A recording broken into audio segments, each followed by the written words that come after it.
Comenzar ya con la palabra que está preparada para el día de hoy. Y vamos a ver el tema, el pan multiplicado, pero no entendido. Basados en Juan 6, del 1 al 21. Así que vamos a darle primero lectura. Juan 6, 1 al 21.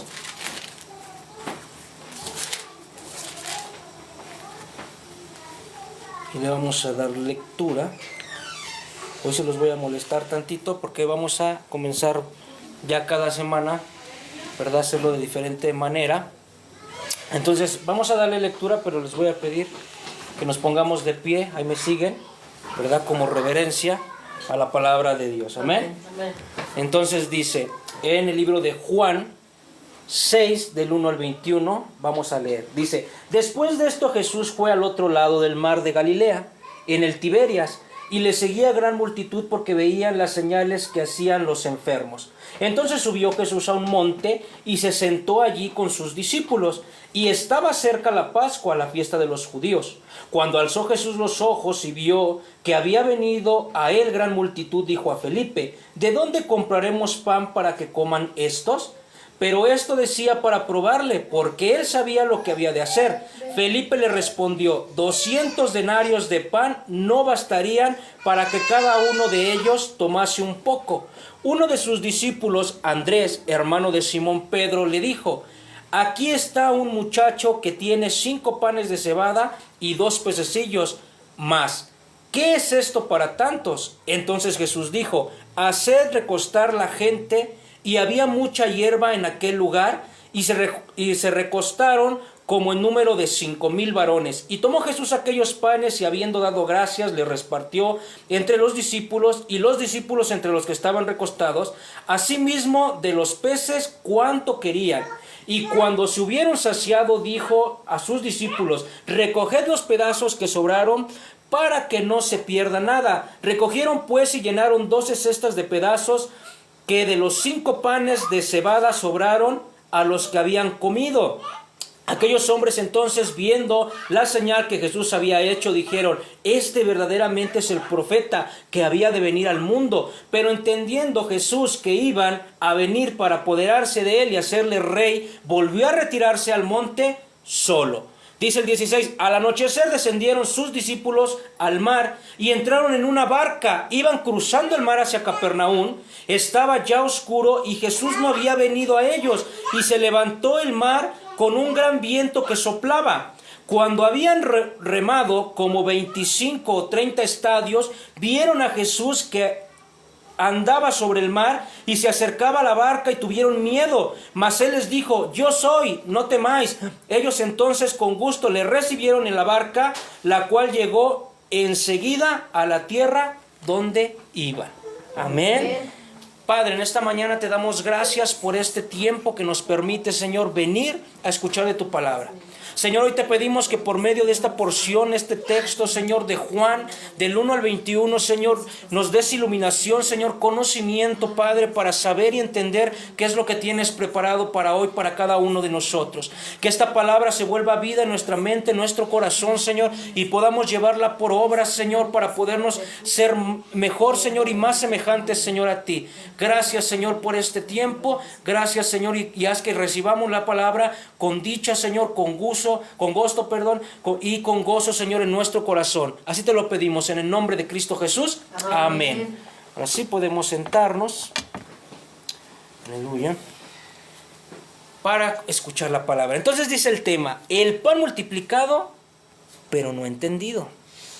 Pero hoy que el Señor nos haga entender, ¿verdad? Amén. ¿Qué es lo que no se entendió en ese momento? Que nosotros lo podamos entender hoy. Y dice en el primer subtema que vamos a ver el día de hoy, vamos a ver 5 puntos. En el primer punto, Jesús conoce la necesidad del hombre. Y para ello le vamos a volver a dar lectura a Juan, pero ahora del 1 al 5, para ir ya desmenuzando, ¿verdad?, este tema, ir comprendiendo su contexto. Entonces dice Juan del 1 al 5. Después de esto Jesús fue al otro lado del mar de Galilea, en el Tiberias, y le seguía gran multitud porque veían las señales que hacía en los enfermos. Entonces subió Jesús a un monte y se sentó allí con sus discípulos. Fíjense aquí, vamos a hacer una pausa antes de llegar al 5, para entrar en contexto. Dice que aquí, después Jesús va ¿a dónde? Al mar de Galilea, ¿verdad? En el Tiberias. Y dice, y le seguía gran multitud porque veían las señales que hacían los enfermos. Para esto ya le estaba siguiendo gran multitud de personas. ¿Por qué? Por las señales que él hacía. Y dice que él en el versículo 3, entonces subió Jesús a un monte y se sentó allí con sus discípulos. Aquí quiere decir que Jesús buscó un momento de estar a solo con sus discípulos. Por eso va al monte, se sube al monte para estar con sus discípulos. Quizá no iba a predicar, quizá no sé si les iba a dar una enseñanza directamente a ellos, o quizá normalmente quería ya descansar un momento. ¿Por qué? Porque pues ya había hecho arduo trabajo, ¿verdad? En ese momento. Pero dice que la gran multitud, ¿qué pasó? Aún él se fue a alejar al monte con sus discípulos y la multitud le siguió hasta allá. ¿Por qué? Porque veían las grandes señales que él estaba haciendo. Miren, nótese el 4 ahora sí. Y estaba cerca la Pascua, la fiesta de los judíos. Ahora aquí hace una mención el evangelista, en el evangelio, de Juan, el apóstol Juan, de que se acercaba la Pascua, la fiesta de los judíos. Y en el 5, cuando alzó Jesús los ojos y vio que había venido a él gran multitud, dijo a Felipe, ¿de dónde compraremos pan para que coman estos? 5, ¿verdad? Entonces vemos aquí, está haciendo referencia a que está cerca la Pascua, que ya sabemos, ya le hemos dado un estudio que es la fiesta de la Pascua de los judíos. Sabemos que era la fiesta más significativa, ¿verdad?, del pueblo de Israel. Y en el 5 dice que alza los ojos Jesús y ve que esta multitud viene hacia él queriéndose alejar un poco, y la multitud le sigue. Dice, no importa dónde vayas, si vas al monte, te seguimos al monte, si te entras al mar, pues te seguimos, ¿verdad? ¿Por qué? Porque querían seguir que ver esos milagros, o quizá iban porque necesitaban precisamente un milagro en su vida. Entonces se había venido la gran multitud y dijo a Felipe, ¿de dónde compraremos pan para que coman estos? Fíjense aquí, él hace una prueba en este momento a Felipe. Felipe, si recuerdan ustedes, era el discípulo que era de Juan, y cuando ve a Jesús, ¿verdad?, que le dice, he aquí el Cordero de Dios que quita los pecados del mundo, dice que 2 de sus discípulos le siguen a Jesús, ¿verdad? ¿Quién fue uno de ellos? Fue Felipe. Por el lugar a donde estaban, vemos que Felipe era de esa zona. Felipe conocía. Es como si Jesús estuviera en ese momento aquí en Acolman, y entonces va a buscar a una persona de aquí de Acolman y le va a decir, a ver, tú que eres de aquí, ¿verdad?, ¿de dónde compraremos pan para estos? Porque sabía que pues Felipe sabía dónde iban a comprar pan. Pero eran 5,000 hombres que no tenían el dinero suficiente para comprarlo. Simplemente Jesús estaba probando a Felipe. ¿Qué iba a responder Felipe? ¿Qué le iba a decir Felipe al Señor en ese momento que él estaba diciendo, ¿de dónde compraremos pan para que puedan comer todos estos? Entonces vemos que en una condición humana, así como a Felipe, ¿qué va a hacer Felipe? ¿O qué va a utilizar Felipe? Pues Felipe va a utilizar su lógica humana, ¿verdad? Va a calcular cuántas personas hay, va a calcular más o menos cuánto dinero se ocupa para poder ir y comprar algo para que ellos coman, y va a decir, pues no nos da, ¿verdad? No nos da el dinero. No van a poder comer, aunque podamos comprar un poco, quizá con lo que tenemos, ¿verdad? No va a alcanzar para que todos se llenen, o para que cada quien alcance un pedazo de pan. Va a ser peor, porque a lo mejor algunos van a alcanzar un poco, pero otros se van a quedar, ¿verdad?, sin alcanzar. Y eso lo vemos hasta en la sociedad, ¿verdad? Cuando vamos a algún lugar a donde hacen un evento, donde a veces no calculan bien, o simplemente compraron para tantas personas y van de más, y hay personas que no alcanzan. Hay personas que se quedan sin lo que iban a dar, sin el alimento. ¿Por qué? Porque no calcularon exactamente a las personas que tenían que corresponder. Ahora, si vemos que Felipe era una persona analítica también, que era de ese lugar, porque él era de Betsaida, ¿verdad? Y naturalmente Jesús lo interroga como quien debería, ¿qué?, saber de dónde conseguir el pan, primeramente. Ahora, era analítico porque vemos en pasajes que nos muestra Juan que era una persona que utilizaba mucho su razonamiento. ¿Cómo lo vemos en Juan 1:45 al 46, en el 14, versículo 8? Entonces, Jesús ahí está trabajando con el carácter natural de la persona. Está viendo a ver qué me vas a responder. Porque él sabía, ¿verdad?, de lo que era capaz Jesús. Él podría haberle dicho: Señor, pues no está en mis manos, pero pues está en las tuyas si quieres darles de comer, porque en mis manos no podemos hacerlo, con mi lógica, con mi razonamiento humano no podemos hacer nada. Pero tú sí lo puedes hacer porque ya lo hemos visto. ¿Qué habían visto ellos? Esto, para que podamos entrar en contexto, esto va a ocurrir un año después del primer milagro. No es consecutivo, No vamos a ver que vamos leyendo el Evangelio de Juan y vemos que cada pasaje tiene quiere decir que vimos la semana pasada, ¿verdad?, una parte de la Escritura, y quiere decir que hoy ya es cronológicamente así. No, esto pasó un año después del milagro, de cuando transformó el agua en vino. Posiblemente al apóstol Juan el Espíritu Santo le iba dando, ¿verdad?, le iba recordando, cuando él escribió estos textos, le iba recordando lo que había acontecido, pero no quiere decir que todo lo que escribió lo hizo conforme fue pasando. Pero sí quiere decir que el Espíritu Santo le mostró lo que era importante escribir, porque eso es palabra de Dios y sabemos que viene directamente de Dios, y es una palabra que suma autoridad, es inerrante, es infalible, porque viene de parte de Dios. Y ahora vemos también que es una lección personal. ¿A quién? Al mismo individuo, a Felipe, porque Jesús no señala a la multitud, sino que forma a sus discípulos.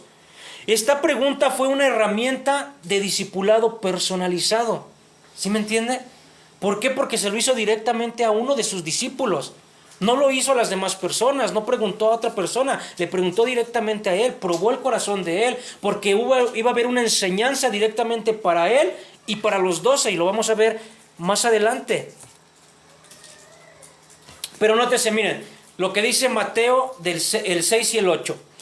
Dice: no os hagáis pues semejante a ellos, porque vuestro Padre sabe de qué cosas tenéis necesidad antes que vosotros las pidáis. ¿Ven? Aquí vamos a notar algo. El Padre sabe qué cosas necesitamos antes de que te la pidas. Antes de que tú vayas en oración, antes de que tú le digas: Señor, yo necesito esto, Él ya sabe exactamente lo que es tu necesidad. Entonces podemos ver que Dios está pendiente, sabe de cada uno de nosotros qué es lo que necesitamos, qué es lo que nos hace falta, qué podemos, antes de que Él sabe que vamos a ir a Él y le vamos a pedir en oración. Él ya lo sabe. Fíjate lo que dice el Salmo 34:11. Los leoncillos necesitan y tienen hambre, pero los que buscan al Señor no tendrán falta de ningún bien. Amén. ¿Ven? Dice: los que buscan al Señor no le tendrán falta de ningún bien. Esto no quiere decir, y no es la doctrina de la prosperidad, que todos venimos a ser ricos, que todos somos hijos de Dios, y como somos hijos de un rey, todos somos príncipes y todos tenemos que tener mucho dinero. No, quiere decir que lo necesario siempre lo va a proveer Dios. Lo necesario siempre lo vas a tener. Aún aunque llegue un momento de prueba, y ahorita lo vamos a ver, Él siempre te va a dar lo necesario. No va a hacer falta ningún bien en tu vida. Jeremías 33:3 dice: clama a mí y yo te responderé y te enseñaré cosas grandes y ocultas que tú no conoces. ¿Ves? Amén. Clama a mí quiere decir que cuando tú te postras delante de Él, cuando tú vienes a hacer una oración delante de Él, Él te va a responder. Amén. No va a quedar una oración sin respuesta. Cuando a veces vemos y parece que pedimos algo y no nos lo da y pensamos no tuvo respuesta, no quiere decir muchas veces que no tenga respuesta, sino que Él dice: todas las cosas que sean para bien. Quizá las cosas que tú estás pidiendo no son bien para tu vida. Él sabe en qué momento las cosas pueden ser un bien para tu vida. Pero si no te las da en el momento que tú las pides, es porque quizá Él sabe, ¿verdad? No, más bien no quizá. Él sabe que no te van a hacer bien en ese momento. Si no quiere decir que esa oración no tiene una respuesta, porque Él todas las oraciones que vienen delante de Él las responde, les da una respuesta. Entonces, date cuenta, a veces Dios permite que se agrave la necesidad para enseñarte que no depende de tus recursos, sino de Él. Él no necesita que lo sorprendas con tu fe. Él ya conoce tu necesidad y también tu corazón. ¿Qué? Él conoce lo que tú ocupas. Fíjense en el punto número 2. Jesús puede hacer mucho con poco. ¿Por qué? ¿Qué le responde aquí Felipe? Vamos a verlo en el 6. Pero esto decía para probarle, porque él sabía lo que había de hacer. Felipe le respondió: 200 denarios de pan no bastaría para que cada uno de ellos tomase un poco. ¿Ven aquí? Ya él utilizó su razonamiento humano. Dijo: 200 denarios no va a alcanzar para que alguien de ellos tome aunque sea un poco. O sea, estamos hablando de mucho dinero. Hay teólogos que dicen que en ese momento un denario era lo que ganaba un jornalero, una persona, durante todo un día. ¿Sí me explico? Entonces decía: 200 denarios no va a alcanzar. Estamos hablando de 5,000 hombres. Dice, más en el 8, uno de sus discípulos, Andrés, que era hermano de Simón Pedro, el hermano de Pedro, le dijo, fíjense, aquí Andrés hace otra cosa. Aquí está un muchacho que tiene 5 panes de cebada y 2 pececillos más. ¿Qué es esto para tantos? Aquí vemos a Andrés que él tuvo un poquito ya de fe, no del todo, ¿verdad? Ahí una fe media, pues igual, y a ver, ven muchachillo, tú tienes 5 panes, a ver qué hace el Señor con esto. A ver qué hace el Señor con esto poco, porque aún le dice, ¿mas qué es esto para tantos? ¿Verdad? Y fíjense en el 10, entonces Jesús dijo, haced recostar a la gente, y había mucha hierba en aquel lugar, y se recostaron como el número de 5,000 varones. Aquí ojo, 5,000 varones. Recordemos que en ese tiempo no se le tomaba mucho en cuenta a la mujer. Siempre cuando se hacía un censo, siempre se contaba nada más al varón. Pero sabemos que también era un pueblo que todos los varones ahí tenían que estar casados. Y el pueblo de Israel no era de tener como actualmente, ¿verdad? Ay, nada más quiero tener un hijo, quiero tener 2. No, ahí por lo menos la mayoría tenía 5 hijos o más. Entonces, ¿qué quiere decir? Que aquí no están contando ni a mujeres ni a niños. Solamente están contando a los adultos, 5,000. Los teólogos ahí difieren. Hay algunos que dicen que quizá la cantidad exacta, ya contando mujeres y niños, fueron de 15,000 a 20,000 personas las que habían en ese lugar. 15,000 a 20,000 personas. ¿Ok? O sea que no estamos hablando nada más de 5,000 varones. Estamos hablando de una multitud muy grande. Entonces fíjense, en el 11, y tomó Jesús aquellos panes y habiendo dado gracias, los repartió entre los discípulos. Acuérdense, primero Jesús, ¿qué hizo? Les dijo, recostad a esta multitud, ¿verdad? En la hierba, y después de que la recostaron, vienen esta canasta con estos peces y con estos panes, da gracias, y después de haber dado gracias, comienza a repartirle primero ¿a quién? A los discípulos, para que sus discípulos, fíjense, y los discípulos entre los que estaban recostados, asimismo de los peces, ¿cuántos querían? O sea, ya los discípulos les comienza a repartir Jesús, ellos comienzan a repartir entre la multitud, y dice, de los peces en cuanto querían, los que querían. Después de que habían ¿cuántos peces? 2. Y comenzaron a repartir los peces en cuanto querían. Y dice en el 12, y cuando se hubieron saciado, ya cuando estaban su pancita llena, dijo a sus discípulos, recoged los pedazos que sobraron para que no se pierda nada. Recogieron pues y llenaron, ¿cuántas? 12 cestas de pedazos que de los 5 panes de cebada sobraron a los que habían comido. Gloria al Señor. Amén. ¿Cuántos canastas sobraron después de estos pedazos de panes y de peces? 12. ¿Qué quiere decir esto? Que cada discípulo, porque ahí, pongamos atención en esto, Jesús puso a qué, a obrar también, ¿verdad? Puso a trabajar a sus discípulos. Ustedes van a repartir y después los discípulos, cada uno fue recogiendo lo que sobró y cada discípulo se quedó con una cesta. Por eso dice, sobraron 12 cestas de qué, de panes y pececillos de lo que sobró, porque Jesús le dijo que no se pierda absolutamente nada. Ahora vemos aquí, este pan y estos peces fueron algo que vinieron de qué, del mismo cielo. Fue algo que qué, no, dense cuenta de algo. Yo les hablé en el principio que era después de un año, ¿verdad? De lo que ocurrió con qué, con el vino. Ahora lo que está pasando aquí. ¿Se dan cuenta que Jesús cuando hizo estos milagros no fue que él haya creado algo? Sino, ¿qué hizo? Transformó. ¿Aquí qué hace? Esos panes los transforman ¿qué? En más, los multiplica. Cuando convirtió el agua en vino, ¿qué hizo? ¿Hizo nada más el vino? No. Transformó el agua en vino. ¿Por qué eso qué quiere decir? Que nos está dejando una enseñanza que Dios viene a ¿qué? A transformar. Él viene a transformar. Amén. Por eso cuando viene a las personas, Él transforma a las personas, transforma su vida, transforma su identidad, transforma su corazón. Ese es el milagro de Dios en la vida del ser humano. Amén. Una vida diferente, una vida que inimaginable, porque hay muchas personas que no se imaginaban la forma en que Dios iba a obrar en ellos. Por eso es necesario dejarnos, por eso es tener esta actitud quizá como la que tuvo Andrés, de venir delante de Él y ponerle las cosas delante de Él. Porque a veces no hay esa transformación en nuestra vida porque no le ponemos las cosas en manos de Dios. Queremos seguir en nuestro propio yo. Queremos seguir como lo hizo Felipe en nuestro propio razonamiento. Esto lo puedo hacer por mí solo. Esto puedo seguir haciéndolo por mí. Pero nos damos cuenta que no es así. Cuando vemos la circunstancia, ya volvimos a caer, ya volvimos a tocar con pared y no sabemos qué hacer. ¿Por qué? Porque en un momento no llegamos y le decimos, Señor, tengo esto, es lo único que tengo, ¿qué puedo hacer? Pues pónselos en las manos de Dios, porque en las manos de Dios podemos ver que Él puede hacer muchos milagros. Amén. Pero si lo hacemos en nuestro razonamiento, no va a pasar otra cosa.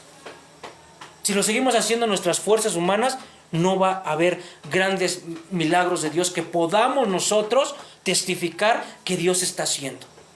Ahora Jesús, dense cuenta, Él no pidió grandes cantidades, sino que una disposición. La multiplicación vino después de ¿qué?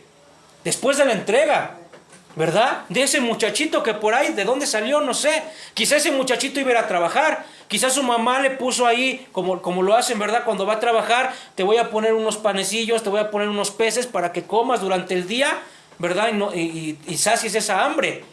Pero esos pocos panecillos, ¿qué creen? Sirvieron para que Jesús manifestara su poder, su autoridad, y aún para darle de comer a una multitud de personas. El milagro comienza con poco de un niño, puesto que en las manos del Señor. Lo que para los discípulos era insuficiente, para Jesús era suficiente. ¿Se dan cuenta?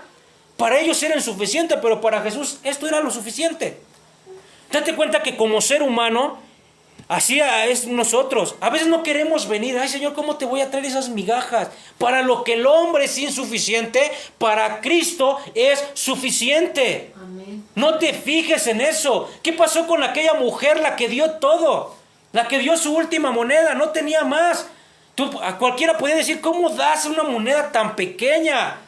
¿Verdad? Pero para la mujer era todo lo que tenía, todo lo que poseía. Entonces eso nos tenemos que dar cuenta. No es cuánto quieras dar, no es cuánto quieras ponerle delante de Dios, sino es que lo poco que tengas, tú se lo pongas en sus manos, porque en sus manos Él va a poder obrar, en sus manos Él va a poder hacer un milagro como el que hizo en esta ocasión. Dice, ahora dense cuenta, las cestas. Dice que sobraron 12. ¿Qué puede también esto traer como o simbolizar esto que trajo, esto que sobró, perdón, de las cestas?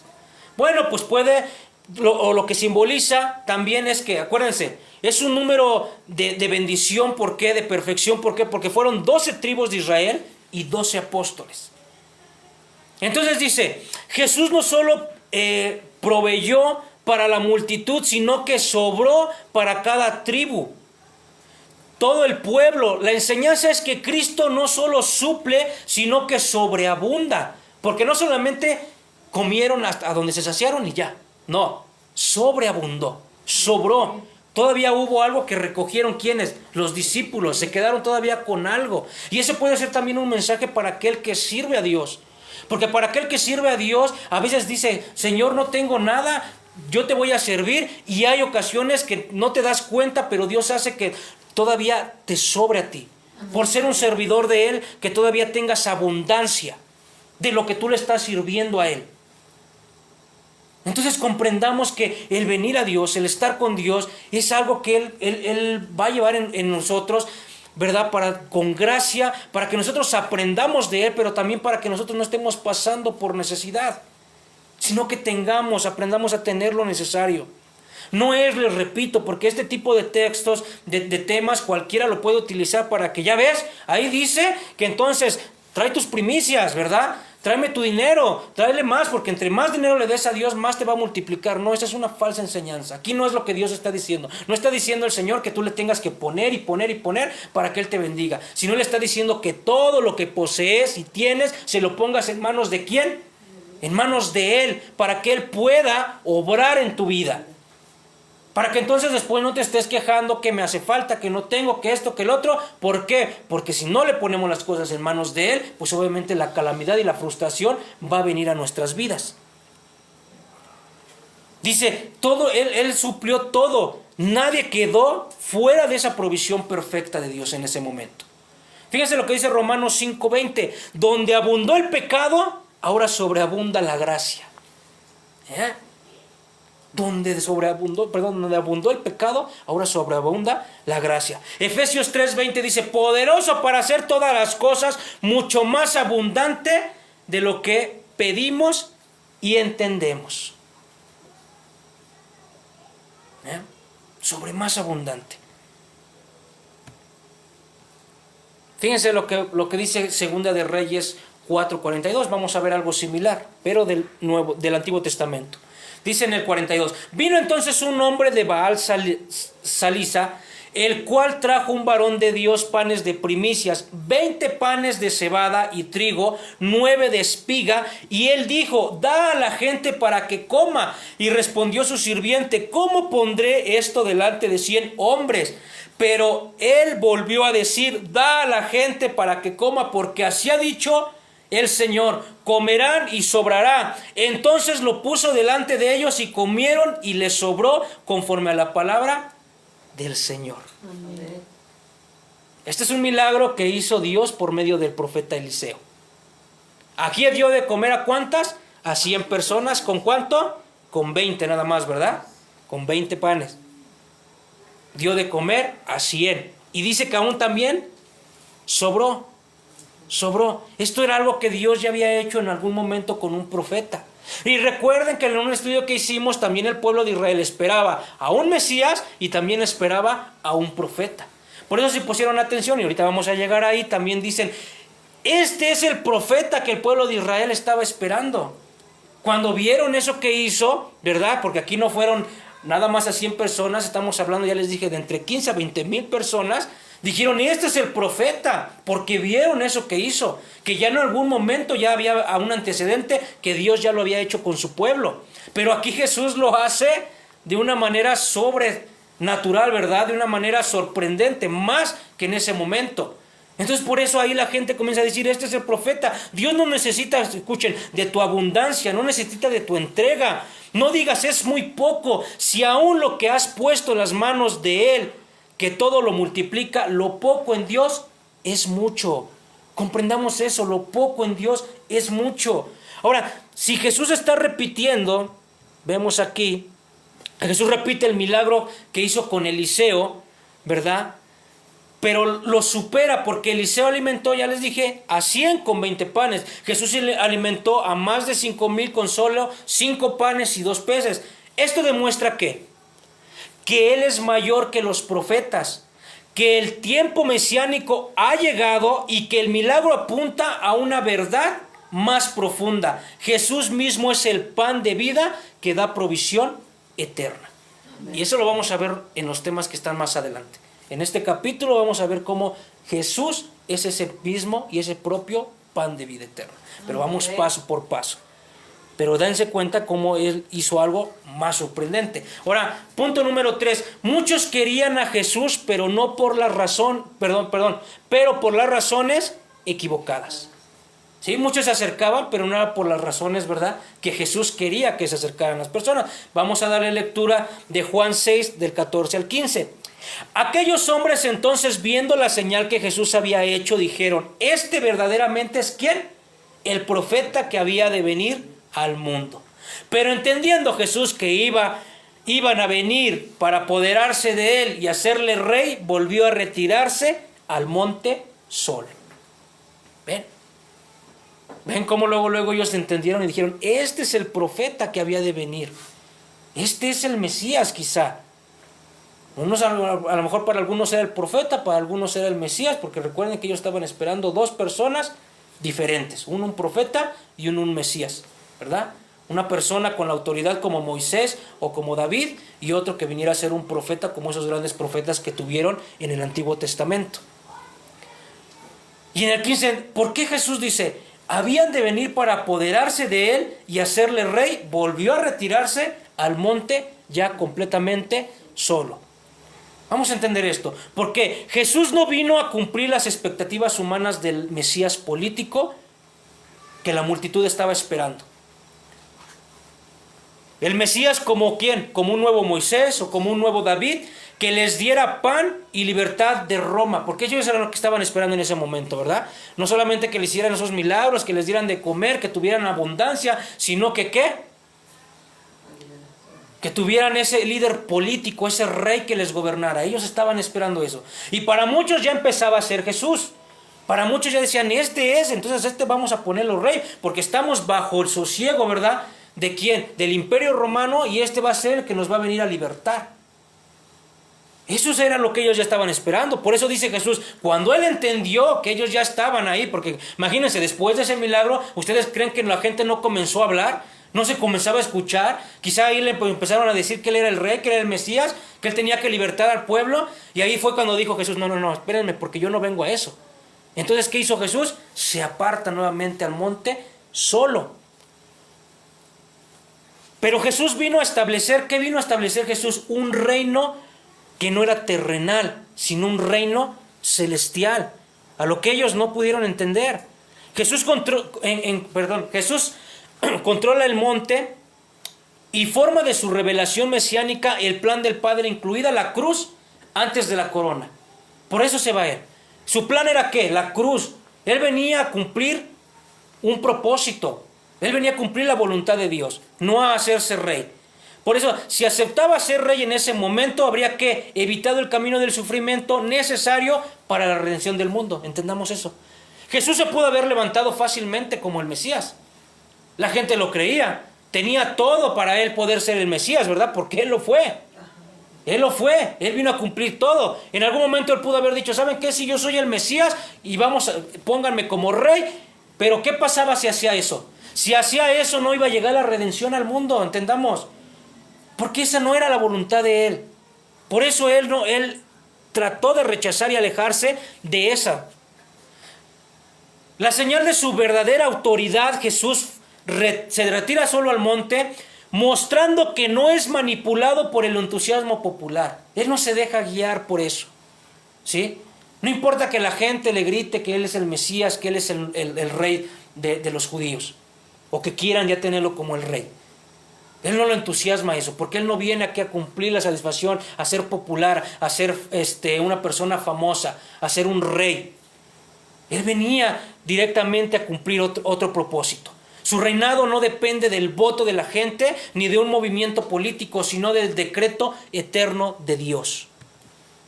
La multitud se entusiasmó por el pan, no por la persona de Jesús. Querían un Mesías político, no un salvador del alma. Jesús no se dejó manipular, sabía que lo seguían por interés temporal y no por una genuina fe. Lo seguían por los milagros, Lo seguían por lo que estaba haciendo él. Lo seguían por lo que podía hacer él. ¿Se dan cuenta? Si él se hubiera levantado como el Mesías, él hubiera cedido ¿a qué? No a la voluntad del Padre, sino a la voluntad de ¿quién? De los hombres. Porque ellos eran lo que querían. ¿Recuerdan lo que leímos la semana pasada, donde había una parte que Jesús les respondía: si sale alguien de en medio de ustedes, a ese sí le creen? A eso se refiere. ¿Sí? Ellos esperan que se levante un hombre de en medio de ellos y que ese hombre se levante como un líder político. Eso es lo que ellos quieren. Eso es lo que siguen esperando hasta el día de hoy. Fíjense lo que dice, y eso ya lo hemos dado lectura varias veces, Juan 2, del 23 al 24.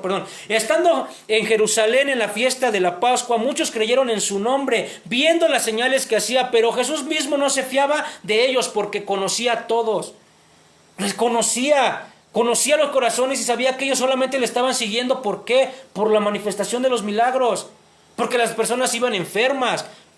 ¿Por qué creen que actualmente esas iglesias, a donde se la pasan haciendo tonterías, por no decir otra palabra, ¿verdad? De que aparecen que diamantes, que llueve polvo de oro del cielo, que en las paredes y en las columnas hay aceite, y las personas se llenan esas iglesias a reventar?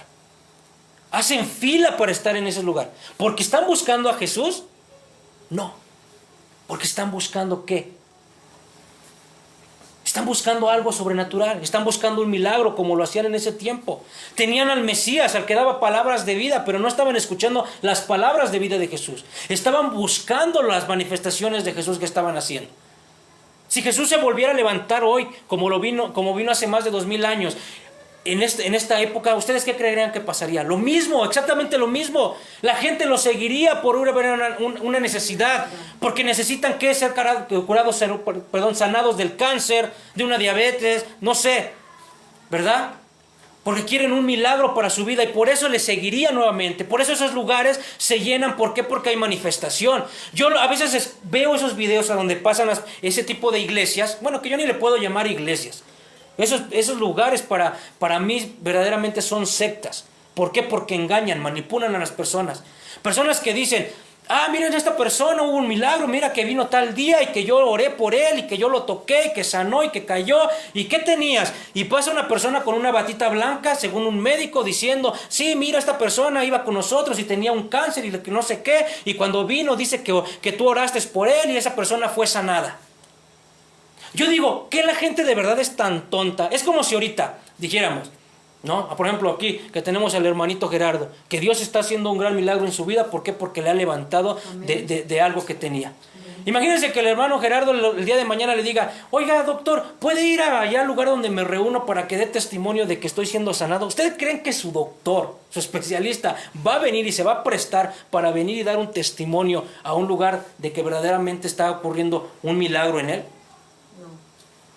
O sea, por eso yo digo, ¿qué la gente de verdad es tan tonta para caer en ese tipo de manipulaciones? Porque ven a una persona que se pone una bata ahí blanca y ya dicen: sí, es un doctor. Y porque trae en su mano unos documentos que supuestamente dice son pues sus antecedentes médicos, ya por eso ya piensan que sí es un médico que está dando testimonio de un milagro. No, es manipulación, señores. La mayoría de esos lugares son manipulaciones. ¿Cómo es posible que las personas, sí, eso te hace creer en Dios de verdad? ¿Piensan que eso les hace creer en Dios? Ahora vemos el otro lado de la moneda. ¿Tú crees que porque te digan: mira, si vas a la iglesia de la Virgen de las Pitayas, de los Nopales, de no sé qué, y te vas caminando y te vas hincado y no sé qué, allá vas a tener un milagro? ¿Tú crees que eso te va a traer una relación con Dios? Supongamos que sí vas, y supongamos que sí hubo hasta un milagro en tu vida. ¿Eso te va a traer una relación con Dios? Te apuesto que eso lo único que va a hacer es que tengas una relación más, pero con el lugar al que ibas a ir. ¿Sí entendemos? Si te dicen que allá es el santo milagroso, que es la Virgen milagrosa, y vas con esa fe, y algo pasa, algo sucede que tu vida transforma, ¿a quién crees que te vas a pegar? ¿A Dios? ¿A Jesús? ¿O al santo? ¿O a la Virgen que en ese momento obró algo en ti? O sea, hay que ser de verdad tan inteligentes, hay que ser verdaderamente tan sabios para entender que eso lo único que va a hacer es alejarte de Dios.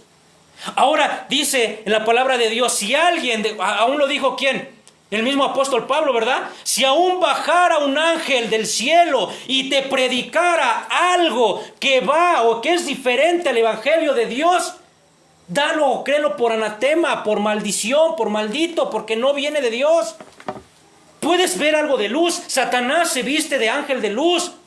Satanás hace cosas que parecen que son de Dios, pero si esas cosas que están haciendo te están alejando de Dios, no están haciendo que tu fe y tus ojos vengan a Jesús, sino al contrario te están alejando a otra cosa. Por eso en las iglesias que se dicen ser evangélicas, donde ocurren este tipo de manifestaciones, ¿por qué creen que la gente tiene como dioses a sus apóstoles, a sus profetas? Porque lo que está aconteciendo en ese lugar no los está acercando a Dios. Los está acercando ¿a qué? Al hombre. Y piensan que el hombre tiene, wow, la unción de la persona. Y yo estuve enredado en ese tipo de líos, hermanos. Por eso me da risa. Por eso le doy gracias a Dios porque me abrió el entendimiento. Amén. Porque llegas a pensar, wow, sí, es que Él tiene la unción. Wow, es que mira, Él hace. Él ora y las personas caen y las personas son sanadas y no sé qué tantas cosas. Tengamos cuidado y pongamos los ojos, puestos los ojos solamente en el autor y consumador de la fe, que es Jesucristo. Amén. No hay nadie más. Por eso es lo que te digo, ten mucho cuidado si hay algo que estás haciendo, pero eso lejos de estarte acercando a creer y a no soltarte de la mano de Jesús. Entonces eso sí viene de Dios, pero si es algo que te está alejando de la fe en Jesús, entonces eso no viene de Dios. Por mucho que lo disfracen, no viene de Dios. Viene del hombre, viene del ser humano tratando de buscar. Por eso la gente es bien fácil que vaya, que caiga. Hoy está de moda esas personas santeras. ¿Por qué? Ay, yo lo he escuchado. Vean, abran las redes sociales de personas santeras y dan testimonios de que ahí encuentran paz. De que ahí ellos piden algo a sus santos, ¿verdad? Que no sé cómo es que le hacen, que dicen que un santo católico, pero que detrás del santo católico está no sé qué nombre, que babalao, que no sé qué, que son dioses africanos. ¡Demonios!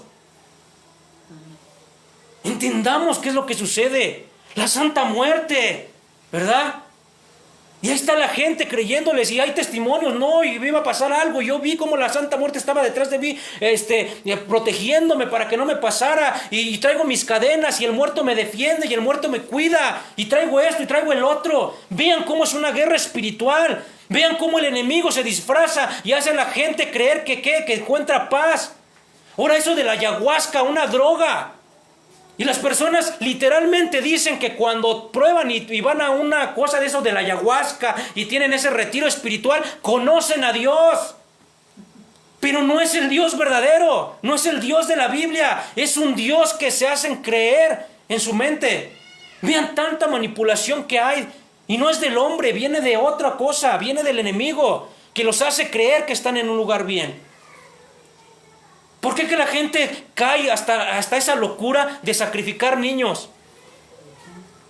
Porque antes toda la gente lo creía, no, esos son los satánicos. No, nada más los satánicos. Hoy actualmente, ¿cuánto pasa? ¿Qué pasó en Hidalgo? ¿No mataron a los 2 policías? ¿Por qué? Porque allá adoraban a la Santa Muerte y los ofrecieron en sacrificio. Vean hasta dónde llega esa locura. ¿Eso es de Dios? Eso te aleja de Dios. Tenemos que abrir bien nuestros ojos, hermanos. Tenemos que despertar como iglesia. Venimos a buscar a Jesús. Fíjate, ¿sigues a Jesús por lo que esperas de Él? ¿Vienes a Jesús por qué? ¿Porque quieres milagro? ¿Porque quieres que Él te enriquezca? ¿O por qué vienes a Jesús? ¿O vienes porque escuchas en su palabra una palabra de vida? ¿Vienes a Jesús porque le crees que Él es el Salvador, que Él es el Mesías? Amén. Que Él es nuestro Dios verdadero. En los momentos más trágicos es cuando la gente está más endeble, cuando la gente viene desafortunadamente así como a veces viene una persona, ¿verdad? Cuando estás en ese momento que te sientes porque tienes una enfermedad, porque estás pasando por una prueba muy fuerte y muy difícil, viene una persona de parte de Dios, te habla del evangelio, puedes venir a Él. Pero ¿qué crees? Cuando las personas están también en ese momento, viene otra persona que le viene y le habla de la santería, viene otra persona que viene y le habla de la Santa Muerte, viene otra persona que le dice vete allá al monte, a la iglesia de San, no sé, de algún santo, ¿sí? Y la gente, porque está en necesidad, va y acude a ese lugar. Viene una persona, vete con el brujo. ¿Qué tienes? Ah, es que tengo un cáncer muy prolongado, no sé qué. Vete con esta persona, mira que ya te va a dar que té de venado con no sé qué. Y la gente cae por la necesidad. Porque es más fácil, ¿verdad? Es más fácil que creerle a Dios. No, allá Dios no, porque es el que confronta el corazón. Ese te dice, estás mal, estás obrando mal, vas caminando, tienes que... No, es más fácil ir, desembolsar, no importa el dinero que sea, con esa persona para que me dé una poción mágica y con esa poción mágica, ¿verdad?, tenga mi sanidad. Es más fácil ir a esas iglesias a donde me dicen, da una ofrenda ostentosa, ¿verdad?, y ven porque te voy a orar y Dios va a hacer el milagro. Es más fácil, por eso la gente cae, por eso la gente llena esos lugares, abarrota esos lugares. Y lo único que está haciendo es seguir llenando los bolsillos de esas falsas personas que están ahí.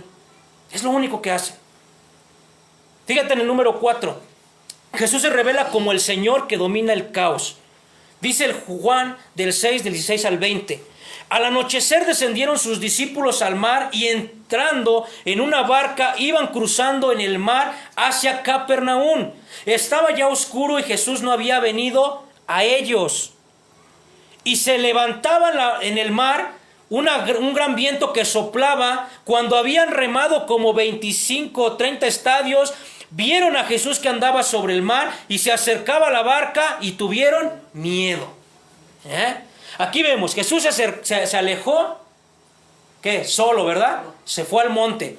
Quizá estaba orando. Él sabía lo que iba a acontecer. A sus discípulos que se van porque iban a ir a Capernaum y entran. No era el mar como tal, era un lago enorme, ¿sí? En ese momento no era el mar completamente, pero era un lago que parecía mar inmenso, a donde comienzan a levantarse las olas, el viento va en contra, comienzan a levantarse las olas. Y fíjense, nótense algo, porque la mayoría de estos sabemos que eran pescadores, ¿verdad? De sus discípulos habían varios pescadores que conocían el mar, que sabían que se agitaba. Ellos de hecho sabían que era peligroso nadar a esas horas, porque si se dan cuenta en los otros evangelios paralelos, hay en uno donde dice que Jesús casi los obligó. No, niñitos, se me van. Les dice Jesús, váyanse. ¿Por qué? Porque había algo que Jesús que les quería probar. Después de ver un milagro tan sorprendente que ellos iban hasta lo mejor con el júbilo, vieron cómo se multiplicó el pan, mira las canastas que tenemos todavía de lo que sobró, wow, que iban con ese entusiasmo. De repente de ir con ese entusiasmo se encuentran ¿en qué? En caos, con miedo. ¿Con miedo a qué? A que se los tragara esa laguna y se murieran. Así es la vida del ser humano. Hoy te puedes estar riendo, hoy puedes estar gozoso, hoy puedes estar en una fiesta y mañana te puedes levantar con una calamidad en tu vida. Amén. Mañana te puedes levantar con una prueba difícil en tu vida. ¿Se dan cuenta? Pero aquí lo bueno no es lo que venga, no es las pruebas, no es lo que te pueda venir el día de mañana. Aquí lo importante es el mensaje que da Dios. Aquí es el mensaje exactamente, que no nos alejemos, nos apartemos de ¿quién? De Él. De Él. Creer, confiar. Ahora, los discípulos están sin Jesús de noche, con viento contrario. Esto recuerda escenas del Antiguo Testamento donde el pueblo enfrentaba aguas amenazantes. Éxodo 14, 21, 22. Salmo 77, 19. Acción de Jesús. Fíjense, porque dice que ¿qué? En el 19, cuando habían remado, ya estaban muy adentro. Ahora vieron a Jesús que andaba sobre el mar y se acercaba a la barca y tuvieron miedo. Pero fíjense, esa acción de Jesús de caminar sobre el mar es algo que esta escritura, atribuye solamente a Dios. Solamente a Dios. No hay ser humano. Por ahí hay unos que dicen que no, que Aristóteles también caminaba sobre el agua. No es cierto. No es cierto. Eso es algo que solamente Dios puede hacer, ¿verdad? Cuando vemos en el Antiguo Testamento, ¿qué hizo? Cuando estaban en ese peligro, por medio de Moisés, del Mesías del Antiguo Testamento, ¿qué hizo Dios? Abrió el mar y pudieron pasar todos en seco. Por medio de Dios, ¿sí? Y por Moisés. Pero aquí estamos viendo algo más grande. No se abrió el mar, sino que Jesús caminó. Y es algo que dice la Escritura, solamente esa acción se la da a Dios. Dice, aquí Jesús revela su identidad, una mesiánica como el Señor sobre la creación, Y el propósito de caminar sobre el mar fue que sus discípulos no solo vean como proveedor de pan, sino como el Dios encarnado que gobierna sobre el caos. Porque dense cuenta, yo me puse a pensar, ¿por qué Jesús, si estaba esa multitud, no hizo este milagro para que la multitud lo viera? Y nada más lo hizo para que los discípulos lo vieran. Porque si así la multitud ya estaba diciendo que él era el Mesías, que él deberían de poner de rey, ahora imagínense si lo ven caminar sobre el agua. No, hombre. Yo creo que lo secuestran en ese momento y a ver, papacito, no es que quieras, vas a ser nuestro rey. Pero él quería darle un qué, una enseñanza directa a sus discípulos. Ay, los discípulos siendo pescadores, ay, con miedo, ¿verdad? Miedo, ay, nos vamos a ahogar. Hay en el otro evangelio paralelo al de Juan, a donde dice que unos hasta pensaron que era un fantasma. Cuando lo vieron de lejos venir, ¡ay, vino un fantasma! Y les dio más miedo. Aquí no lo explica de esta manera el evangelio de Juan, ¿verdad? Mas cuando se acerca ya Juan y ya ven que es él, ya dice, lo invitan a subir a la barca. Ahorita vamos a ver eso. Fíjense, para entrar en contexto. Éxodo 14, 21 al 22. Y extendiendo Moisés su mano sobre el mar, e hizo Jehová el mar se retirase por recio viento oriente toda aquella noche, y volvió el mar en seco, y las aguas quedaron, ¿qué? Divididas. Entonces los hijos de Israel encontraron por en medio del mar en seco, teniendo las aguas como muro a su derecha y a su izquierda. ¿Ya? El mar abierto, un camino, imagínate estar pasando y ver el agua de este lado y ver el agua de este lado. Imagínate. Y por eso fue algo sorprendente. Ahora imagínate a los discípulos ver que Jesús viene caminando sobre el agua. Y no un agua que estaba quieta, ¿verdad? Porque el agua no estaba quieta. El agua que estaba alborotada. Salmos 77, 19. El mar fue tu camino y en tus sendas las muchas aguas, y tus pisadas no fueron conocidas. ¿Ya ven? Como aquí ya el Salmo está diciendo que ¿quién? Aquí está hablando de Dios. De Dios. Entonces, ¿cómo es que Jesús puede caminar? Si Jesús no es Dios, ¿cómo es que Jesús puede caminar sobre las aguas? ¿Cómo? Job 9:8. Él solo extendió los cielos y anda sobre las olas del mar. Él solo. Jesús camina sobre las aguas solo ante sus discípulos porque buscaba ¿qué? Fortalecer la fe de aquellos que serían los pilares de la iglesia, revelando su divinidad en su contexto íntimo y controlado, lejos de las distorsiones de la multitud. Este milagro no fue para entretener ni impresionar al mundo, sino para afirmar a los testigos escogidos que Él es el ¿qué? El yo soy. El Señor que domina sobre el caos y la creación. Las tormentas no son solo obstáculos, sino escenarios donde Cristo se muestra como Señor absoluto. ¿Se dan cuenta? Amén. En tu crisis, en tu tribulación, Dios se manifiesta como el Rey, como la autoridad absoluta sobre todo el caos. Amén. ¿Quién es capaz de calmar el caos en la vida del ser humano? Jesús, Dios. Por eso, como cristianos, Dios no vino a quitarte las tribulaciones, no vino a quitarte los padecimientos, pero vino a decirte que si te acercas, no te alejas de Él, vas a estar gozoso. Ahí vemos a Pablo cuando estuvo encarcelado. Y en sus cartas que escribía, Pablo siendo encarcelado, Pablo dejando una vida atrás, que él pudo haber sido una persona de renombre, de buen estatus económico, dejando esa vida atrás por servir a Dios, ahí estaba encarcelado. ¿Y qué hizo con Bernabé? ¿No se pusieron a cantar gozosos en Dios? ¿No se pusieron a alabarle al Señor? ¿No se puso a hacer sus escritos en ese momento a las otras iglesias y decirles fortalecerse? ¿Inspirado por el Espíritu Santo? Eso es lo que el hombre, el creyente debe de hacer. No importa lo que venga en tu vida, no importa que hoy estés pasando una necesidad económica, no importa que hoy estés pasando con una necesidad de sanidad en tu vida, que tengas una enfermedad, no importa que hoy tengas un problema, no te sueltes de la mano de Dios. Reconoce quién es Jesús y reconoce que con Él vas a tener gozo. Reconoce que con Él, no importa lo que estés pasando y aconteciendo en tu vida, con Él vas a salir adelante. Amén. 5 y cerramos. Jesús trae paz y salvación a quienes le reciben. Juan 6, 20 al 21. Mas Él les dijo, yo soy, no temas. ¿Ven? Ellos entonces con gusto le recibieron en la barca, la cual llegó enseguida a tierra donde iban. ¿Ven? ¿Ven? Cuando ya se dan cuenta que es Jesús, les dice, ¿quién? Mas Él les dijo, fíjense aquí, nótense, ¿por qué no le está diciendo, yo soy, nuevamente? Ah, pero es que Jesús nunca dijo que Él era Dios. ¿Cuántas veces hemos escuchado? El Evangelio de Juan nos está enriqueciendo con eso, ¿verdad? De que en varias ocasiones Él se dijo como que, como el yo soy. Él utilizó las mismas palabras que en el eco directo de Éxodo 13, 14 que acabamos de leer, y en Isaías 43, del 1 al 3, dice, donde Dios revela su nombre como el yo soy. ¿Por qué no respondió como todas? ¿Qué pasa aquí en México, verdad? Curioso que cuando llegas y tocas, ¿quién? Soy yo, ábreme, ¿verdad? No dijo Jesús, soy yo. Dijo, yo soy, diciendo que Él era ¿quién? Dios. El gran yo soy. Exactamente. Entonces dice, donde Dios se revela como el yo soy, que salva de las aguas, reacción del miedo a la fe, ¿ven? Ya cuando se dieron cuenta que Él era Él y que venía sobre las aguas, les apuesto que ese miedo se les quitó y dijeron, estamos salvados. Ya, ahí viene nuestro Señor. Ahí viene nuestro Maestro.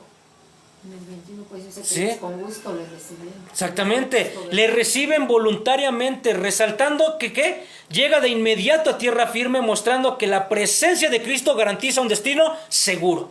Amén. Porque dice aquí, se sube y casi luego llegan a tierra firme. Con Jesús así es. Amén. No importa lo que estés pasando, llévatelo en esta mañana. No importa lo que esté aconteciendo. Quizá hoy estás gozoso, quizá hoy no te está pasando nada, pero llévate este mensaje porque ya te dije, así como ellos, en un momento de entusiasmo y de gozo de ver un milagro de multiplicación de los panes, ¿sí? Después vino el caos a su vida. Después vino la prueba. Así es el ser humano. Así es también los hijos de Dios. Entonces llévatelo el día de hoy, porque si el día de mañana tienes un caos, tienes algo en tu vida que acontezca, no te sueltes de la mano de Jesús. Amén. Y reconoce que Él no es un Mesías, no es un profeta. Él es el yo soy. Él es Dios. Éxodo 13, 14 dice, y respondió Dios a Moisés, yo soy el que soy. Y dijo, así dirás a los hijos de Israel, yo soy, me envió a vosotros. ¿Quién es ese yo soy? Jesús mismo. Salmos 107, 28 al 30 dice, describe, en casita si lo pueden leer, por tiempo ya no lo vamos a hacer. Describe a unos mineros en medio de una tormenta, clamando a Dios para ser librados. Dios calma la tempestad y guía al puerto deseado. Eso es lo que podemos ver en eso. Salmo 107 del 28 al 30, ¿verdad? Vemos algo que pasa. Ahora, en Juan, en lo que acabamos de leer, Juan 20, 21, presenta a los discípulos en medio del mar con el viento contrario, y Jesús aparece diciendo, yo soy, no temáis, y enseguida la barca llega a orilla. ¿Ven cómo pasó lo mismo? ¿Aconteció algo similar? ¿Aconteció algo similar? ¿Por qué? Porque esa era una enseñanza que teníamos que traer el día de hoy. Dice, en el Salmo hace el Señor, en Juan lo hace Jesús declarando con hechos que Él es el Dios que controla el mar y salva a los suyos. Amén. El yo soy el poder sobre las aguas en el Salmo 107, Dios revela cómo es soberano sobre los mares, respondiendo al clamor y guiando al destino. Pero en Juan 6, Jesús se identifica como el ¿qué? Como el yo soy. Éxodo 3:14, mostrando que su sola presencia disipa el temor y trae salvación inmediata. Él es Dios. Él es Dios sobre todas las cosas. Él es Dios sobre toda la naturaleza. Ahí vemos a los griegos, ¿verdad? Teniendo a su dios Poseidón, que decían que ese era el dios que le pedían para que los ayudara a los marinos y todo eso. Aquí tenemos al Dios verdadero, al que es el que mueve de todos lados, al que es el capaz de calmar toda circunstancia. Amén. Entonces no te vayas a otro Dios, no veas a otro Dios, ve a quién, a Jesús. Jesús se identifica como el yo soy, dice, mostrando que su sola presencia disipa el temor y trae salvación inmediata. Fíjate, la calma y la llegada inmediata a la orilla de la declaración yo soy son señales mesiánicas y divinas, confirmando que Jesús es el cumplimiento del Dios que salva en el Salmo 107. Jesús caminando sobre las aguas no es solo un acto de sobrenatural, es una ¿qué? Una relación directa de su divinidad. Es el cumplimiento del Salmo 107, 28 al 30, mostrando que Él es el Dios que calma la tormenta y llega a su pueblo al puerto seguro. Amén. Gloria a ti, Señor, porque Él siempre está con nosotros. Isaías 43, 2 al 5. Fíjense, esta se las voy a leer de la Nueva Versión. Dice, aunque tengas grandes problemas, yo siempre estaré contigo. Cruzarás ríos y no te ahogarás, caminarás en el fuego y no te quemarás, porque yo soy tu Dios y te pondré a salvo. Yo soy el Dios santo de Israel. Israel, yo te amo, te vales mucho para mí, para salvarte la vida y para que fueras mi pueblo. Tuve que pagar un alto precio para poder llamarte mi pueblo. Entregué a naciones enteras como Saba, Etiopía y Egipto. Amén.